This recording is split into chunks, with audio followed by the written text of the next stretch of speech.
In the hallway of a public hospital, a mother holds the hand of her 7-year-old son, waiting for a doctor who will not arrive in time. The child is breathing with difficulty. The oxygen ran out. The ambulance never came. There is nothing left to do. Her son's body slowly grows cold, and all she can manage to say is, "God, why?" That question, whispered through tears or shouted in rage, is perhaps the most sincere prayer ever made by humanity. But if we are honest, it is not a question asked to God. It is a question asked against him, and perhaps about him. Why does evil exist? Why is pain so unjust, so random, so indifferent? Why do thousands of children die every day in circumstances that no decent divinity should tolerate? And furthermore, why do we continue to speak of God in the face of this? We build temples, repeat prayers, bow down. Why? The answer may be more uncomfortable than any theologian is willing to admit. Perhaps we need evil to believe in God. Not because God is good, but because only a God can justify what is so bad. In Auschwitz, there were prisoners who lost faith upon seeing the gas chambers, but there were others who found solace in it, as if they preferred to believe in a cruel God than to accept that the universe was simply empty. The idea of God was never born from perfection. It was born from despair. God did not arise when man saw the sun set and was enchanted. He arose when man saw the blood and could not bear it. And therein lies the paradox that few have the courage to face. What if evil is not a bug in the system, but the foundation of the very idea of God? If there were no pain, tragedy, or injustice, would anyone still believe? In this video, we will traverse the spine of religion's most dangerous idea, that of a God who needs evil to exist. If you have the courage to follow through to the end, you may never look at good or God the same way again. In the silence of the night, somewhere in the Russian Empire, a man writes feverishly by candlelight. His name is Dostoyevsky, and he is creating a character who will forever mark the history of philosophy and literature, Ivan Karamazov. Ivan is not an atheist. He does not deny the existence of God. He simply refuses to accept him. In the novel's most brutal scene, The Brothers Karamazov, Ivan narrates the story of a 5-year-old girl beaten by her own parents. They left her naked in the cold, forced her to eat her own feces, and finally locked her in the barn until she died begging for mercy. Ivan then tells his brother, the monk Alyosha, "It's not that I don't accept God, Alyosha. It's that I respectfully return him my ticket of admission to paradise. For no eternity of good can justify the suffering of a single child." That is the point. Ivan is not asking why God allows evil. He is saying, it is precisely because there is so much evil that we need to invent a God. The suffering screams so loudly, so deeply, so unbearably, that we are left with only two options. Either the universe is a cold, indifferent chaos, or something greater exists, even if that means accepting a God who tolerates or even uses evil. Ultimately, God enters the equation not as a response to the world's goodness, but as a justification for its horror. As Simone Weil, French philosopher and mystic, wrote, "Extreme suffering does not need explanation. It creates the need for God." If we are honest, many of us do not believe out of logical conviction. We believe because it is unbearable to think that all this cancer, genocide, children buried alive, happens without any meaning. In pain, people do not clamor for science. They clamor for redemption, for purpose, for salvation, for God. And because of this, evil becomes not an obstacle, but the fuel of faith. Without the wound, no one would seek a cure. Without the abyss, no one would look to the sky. This logic is so deeply rooted in us that it has become culture. In some parts of the world, when a brutal crime occurs, people say, "Only God can have mercy." When someone dies, absurdly, you hear, "It was God's will." We are constantly trying to stitch meaning where there is only chaos. But this stitching comes at a price, because the more we use evil as an argument for God's existence, the more we make him dependent on it. And if a God only makes sense in a wounded world, then perhaps it is not God who heals, but evil that creates the need for him. This is the wound exposed by Ivan Karamazov, by Dostoyevsky, by us. There is no way to emerge unscathed from this question. It is not about solving the problem of evil. It is about accepting that it was evil that created the problem called God. Every absolute idea needs contrast. Good, by itself, is inert. Without evil, it is not goodness. It is simply normality. Without an opposing term, no concept has boundaries. Therefore, in every religious tradition, evil is not just an accident. It is structural. It delineates, defines, and sustains the very idea of God. The figure of the devil in particular is not an enemy external to the divine. He is the foundation of its necessity. God is the absolute good. But what is the absolute good without an absolute evil to confront it? If there were no hell, what would be the point of heaven? If there were no sin, what merit would there be in forgiveness? If there were no temptation, what value would obedience have? As Carl Jung wrote in the essay Answer to Job, the more accentuated the light is, the sharper the shadow becomes. God, to be light, needs something to illuminate, or something that he is not. Without shadow, no light is perceived. The problem is that this shadow infiltrates the foundations of faith. The entire Christian logic, for example, is dialectical. God creates, Satan corrupts. God sends the Son, Satan tempts. God saves, Satan condemns. But if we look at it coldly, we notice something unsettling. Without Satan, God loses function. Milton, in the epic Paradise Lost, put a disconcerting phrase in Lucifer's mouth. Better to reign in hell than serve in heaven.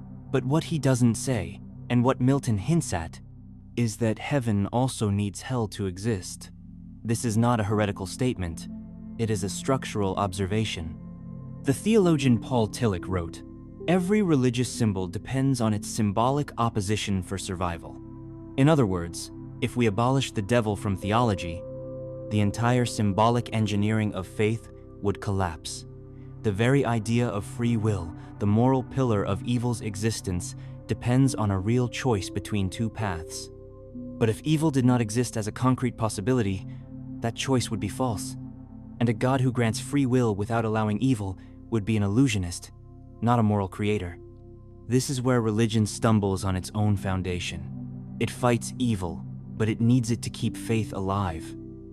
It hates the devil, but it keeps him within the system so that God remains necessary. This paradox is not resolved by faith, it is sustained by it. And the result is that the devil ceases to be an absolute villain and becomes, secretly, a structural partner of the divine narrative. If God is the protagonist, evil is the stage. If God is the medicine, evil is the disease that makes the medicine indispensable. And if evil disappeared tomorrow, the market for faith would be ruined before the end of the day. God doesn't just permit evil. He needs evil to exist in order to continue to be called God. That is the conclusion that no catechism wants to admit. The idea of God only works within a fractured world. And if there is fracturing, perhaps it is not the devil who prevents paradise. Perhaps it is God who needs to keep the crack open. We all want to believe there is a plan. That suffering has a reason.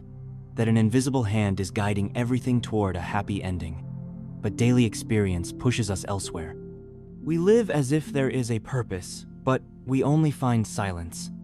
It is the most intimate existential contradiction of our species. We seek meaning in chaos, and chaos does not answer us. Even so, we insist on giving a name to that silence: God. This contradiction is not new. In the book of Job, a righteous man loses children, health, and wealth, not through his fault, but as a result of a bet between God and Satan. Job suffers not for being evil, but because God decides to test him. In the end, God never explains. He only asserts himself as sovereign. What this text reveals is not a moral story. It is a silent accusation. What if God is not the hero of the narrative, but its villain. This reading is uncomfortable, but it resonates with great thinkers. Epicurus already formulated the problem of evil this way. If God wishes to prevent evil, but cannot, he is impotent. If he can, but does not wish to, he is malevolent. If he can and wishes to, then why does evil exist? Centuries later, Voltaire wrote a sarcastic portrait of this dilemma in Candide. The character Pangloss repeats that we live in the best of all possible worlds, while wars, earthquakes, and rapes destroy lives. The irony is obvious. The idea of an absolutely good God clashes head on with the world we see. And this collision did not stay in the past. It manifests today, every day. A mother burying her son killed by a stray bullet. A worker who loses everything in an environmental disaster. A terminal patient who hears the doctor say, "There is nothing left to do." No one sees the best of all possible worlds in these scenarios. They see abandonment, they feel rage, they feel betrayed by the very God they believed in.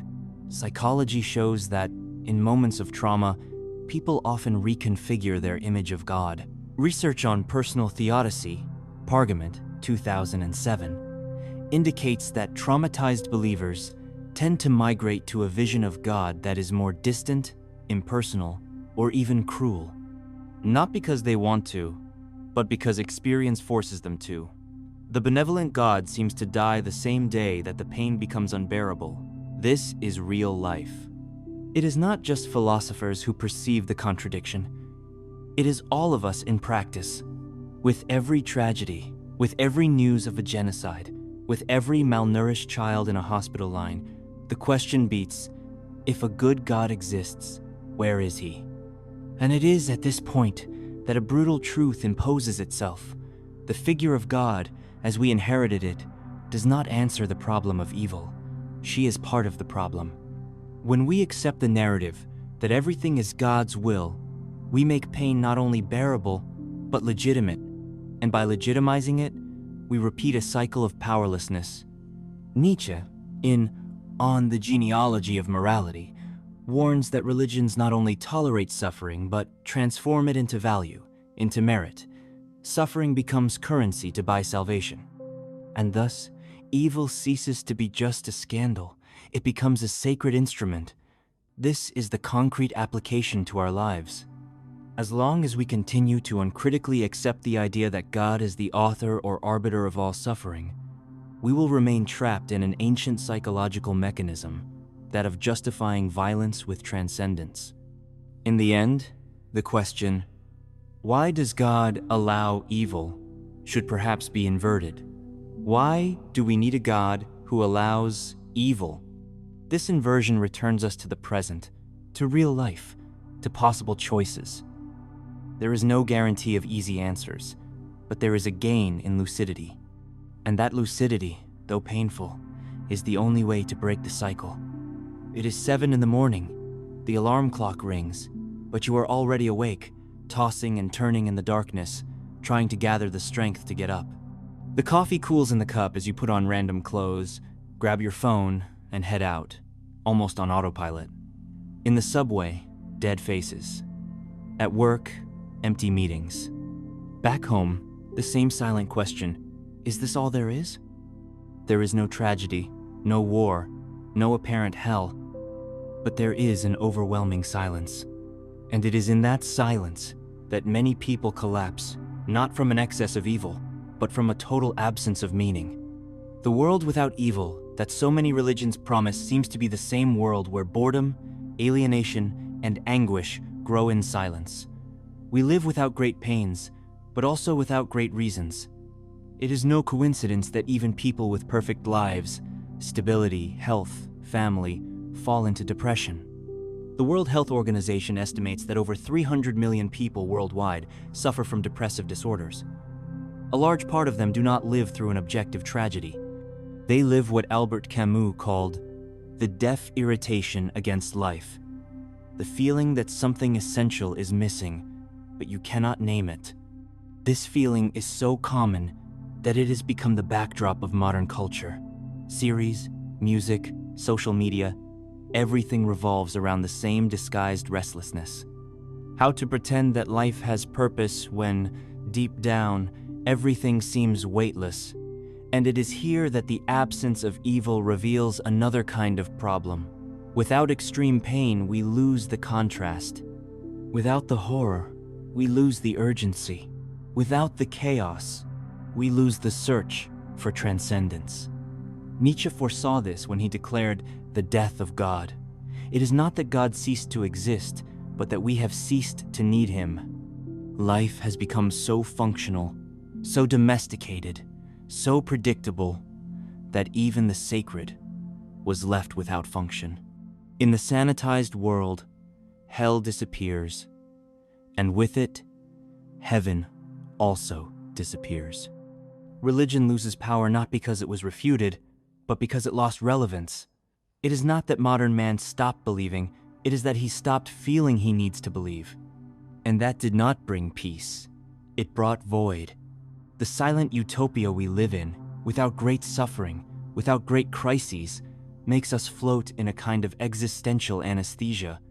We work, eat, distract ourselves, sleep, but nothing truly cuts through us, because evil, however cruel, is also what forces us to react.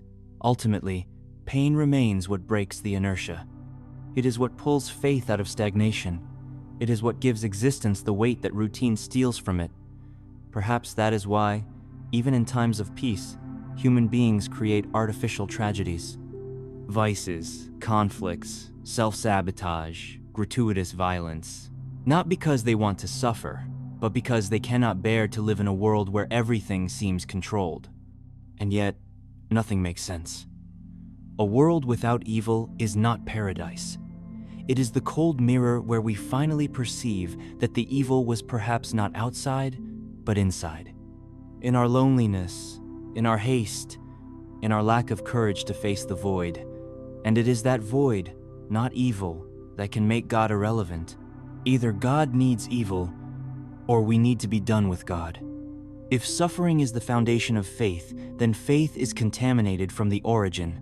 If pain justifies the existence of God, perhaps it is better to have no God at all. Throughout this masterpiece, we saw that evil does not destroy faith, it sustains it. The devil is not an external enemy. He is the piece that makes God function. God is not always the hero. Sometimes, he is the direct responsible party for the tragedy. And a world without evil does not generate meaning. It only produces void. In the face of this, a choice remains.